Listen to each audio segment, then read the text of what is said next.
asalaamaaleykum sunu mbokku jullit yi asalaamaaleykum sunu mbokku taalib yi asalaamaaleykum yéen waa Sénégal yéen ñiy déglu ci seen chronique bi nga xamante ni ñu ngi leen koy defal dimanche bu jot ci waxtu bi ci jàppandalu rajo bi nga xamante ni mooy sunu kër FM nekk Californie fi nga xamante ni moom mooy États-Unis d'Amérique. xam ngeen ni nag sunu chronique yi nga xamante ni moom lañ doon defal toppaloon nañ leen ko ba indil leen ko fi nga xamante ni moom mooy Sanoussi. ñu waxoon leen ni Sanoussi mooy li nga xamante ni mooy magasin wu mouridisme mooy magasin wu Xaadimu Rasuul ngëneel yi nekk ci Sanoussi yépp nag dinañ ci ñëw incha allah parce que dese nañu ñaar wala ñetti épisode yoo xamante ni ci Sanoussi la nekk waaye dañ leen di wax ni comme sunu chronique yi dafa doon loo xamante ni dafa doon diine ak jamono ñu bëgg nag tey ñu ñëw ak yéen ci li nga xamante ne rek moom mooy problème mu jamono muy fii nga xamante ni mooy sunu réew mi Sénégal fi la toll li nga xamante ni li koy symboliser mooy lii di drapeau national bu Sénégal di couleur bu verte di couleur bu jaune di couleur bu rouge bu xonq donc lu vert lu mboq ak lu xonq ak étoile bi nga xamante ne moo nekk ci digg bi étoile bi di signifier ubbeeku Sénégal ci 5 continents yi Océanie Afrique Asie Europe ak Asie bu verte bi di signifier li nga xamante ni moom mooy prospérité maanaam di koom di couleuru l'islam chrétiens yi tuddee ko espoir ñi nga xamante ne sax ay animistes lañ mooy li nga xamante ni moom mooy juddu gu bees li nga xamante ni moom mooy jaune bi di li nga xamante ni mooy xéwal yi li nga xamante ni mooy lu xonq li di doon li nga xamante ni mooy deret ji nga xamante ni sunu maam yi sunu baay yi joxe nañ ko pour réew mi doon benn Sénégal gii nag ñu bokk ko te mënuñu koo séddoo Sénégal gi devise am di un peuple un but une foi maanaam benn askan benn jëmukaay benn gëm-gëm mel na ni gëm-gëm boobu mooy pont bi mooy oto bi nga xamante ni ci la askan wi jëm pour jëm fi nga xamante ni moom mooy seen jëmukaay réew mi nag yëngu bu réew mi yëngoo xëy na sunu kàddu yeggul fi nga xamante ni fi la kàddu kilifa yi di yegg waaye comme dañuy wax même bu fekkoon ni benn nit moo ñuy déglu danañu wax Sénégal situation bi nga xamante ni ci la nekk du situation boo xamante ni bu normal la situation boo xamante ni du situation bu normal te lépp li ko waral mooy dañoo indi ci place publique bi loo xamante ni pour la première fois au Sénégal mu am maanaam kilifa koo xamante ni dafa sacrifier àddinaam sacrifier carrière am doon xale taxaw ni nañu changer système bi ñu accuser ko de viol muy question yoo xamante ni les questions de sexe mësul ñëw sur la place publique sénégalaise loolu bokk na ci culture bi nga xamante ni mooy culture Sénégal waaye loolu ak nu mu mën a demee nguur gi ñi nga xamante ni dañ leen a jox réew mi te moomuñu ko war nañ cee taxawaay boo xamante ni taxawaayu responsable lay doon ndaxte ñii nga xamante ni ñooy faatu ci manifestation yi di sunu doom ñii nga xamante ni ñooy ñàkk seen alal muy ñi nga xamante ni dañ jël seen alal investir ko biir Sénégal doon na loo xamante ni lu metti la waaye nag bu ñu jàngatee li nga xamante ni moom mooy am day wane ne rek sénégalais yi kontaanuñ ci ñi nga xamante ni noonu lañ leen yore te loolu nag bu ñu waxalee dëgg-dëgg depuis ba président Macky Sall ñëw loolu dafay yokk yoru doole yoru nu ma neex laay diriger ba nga xamante ni bërki démb ki nga xamante ni mooy ministre am bi di Antoine Diome ñëw na yokk na karaw ci xar mi discours bi mu tenir discours la boo xamante ni c'est un discours irresponsable ndax discours bi làkk na français làkk wolof discours français bi mi ngi ko jagale ñi nga xamante ne ñooy waa àddina bi tubaab yi mbootaayu xeet yi wax ni leen ni Ousmane Sonko en fait waxul sax dañ ko accusé de violé selon ses termes ba pare retourné ni li nga xamante ni moom lay def insurrection de terrorisme la ay force ñoo nekk ci ginnaawam ce qui est irresponsable Ousmane Sonko man je ne suis pas de Pastef nekkuma ci parti mais je suis un patriote gëm naa Sénégal gis naa ni Ousmane Sonko koo xamante ni à l'image di nga xamante ni ñoo ko fi jiitu woon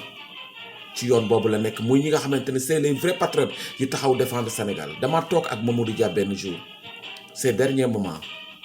professeur d'université Racine Guissé moom fa yóbbu woon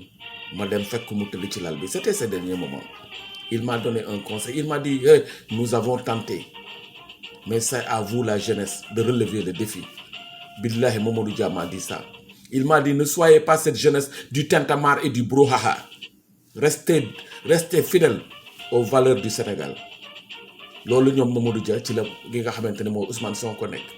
magam yi nijaayam yi def ko aussi ñu mel ne ñoom Abdoulaye Bathily Mamadou Diop Decroix ba nga xamante ne en 1971 nguuru Senghor da leen a yóbbu ci Macky bi sol leen ay soldats pour rey leen parce que li nga xamante ne moom lañ doon défendre ci lañ nekk Mamadou Diop Decroix ak ki nga xam moom Abdoulaye Bathily ñu ngi ci yoon boobu ba léegi ànd ak seen doom yi ak seen rakk yi pour préserver la démocratie ki nga xamante ne mooy ministre bi tenir un discours irresponsable wax ay terrorisme wax insurrection wax li nga xamante ne moom mooy viol ñëw nag ci wolof bi bëgg a sermonner li nga xamante ne moom mooy sénégalais yi boobu du jàll. sénégalais yi li ñuy exiger mooy le président Macky Sall bi nga xamante ne moom la ñu jox suñuy kàddu na génn wax ak sénégalais yi un discours responsable wax ak sénégalais yi cela ne signifie pas da nga faible mais c'est son devoir de citoyen de président de la république de parler aux sénégalais te loolu moom mooy dëgg. ndax sunu doom yi nga xamante ne ñoom ñooy dee ci li nga xamante ni mooy manifestation yi loolu képp koo xamante ne sénégalais la war na laa tiital.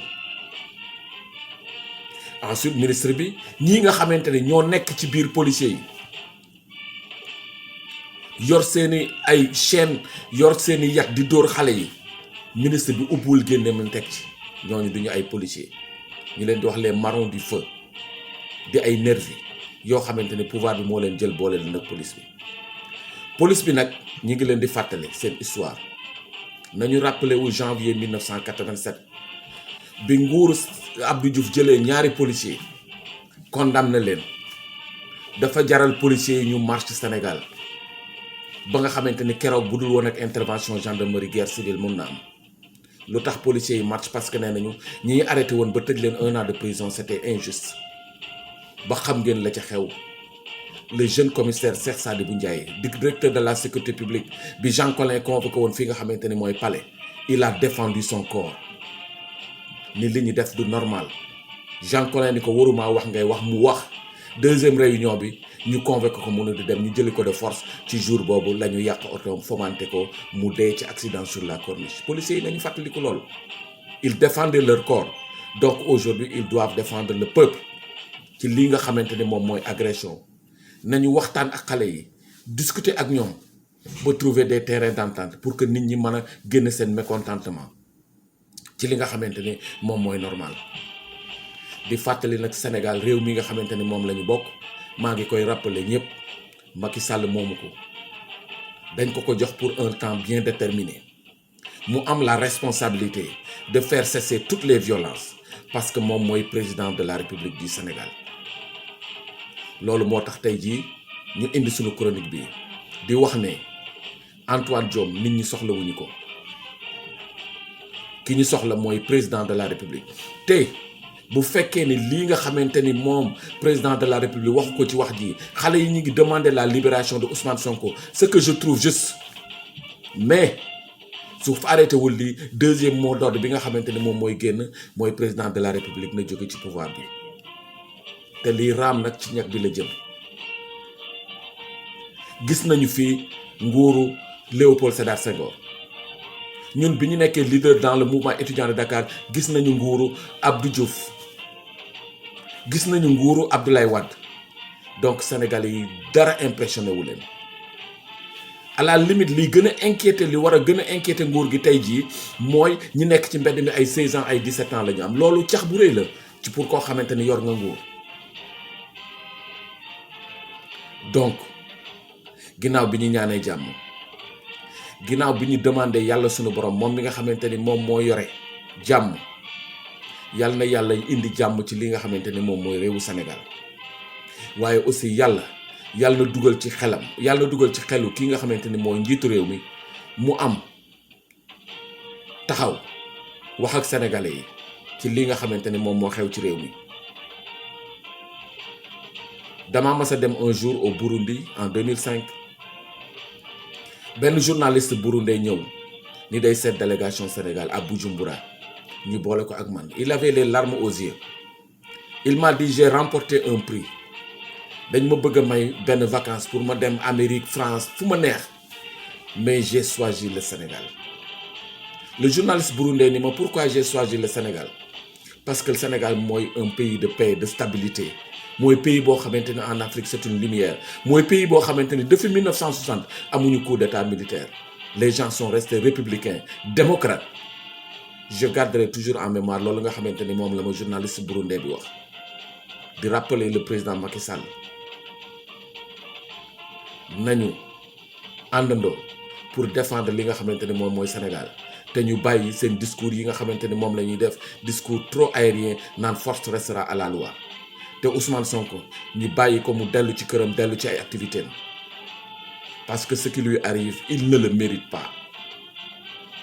il a sacrifié sa carrière bi ñu nekkee étudiant ñun ñëpp nous rêvions d'être des inspecteurs des impôts et domaines parce qu'on pensait que c'était foofu ngay mën a amee xaalis on l'a radié il a défendu le Sénégal il a dit qu'il faut changer le système donc yooyu di discours yoo xamante ni c'est des discours porteurs et nit ñi gëm nañ ko donc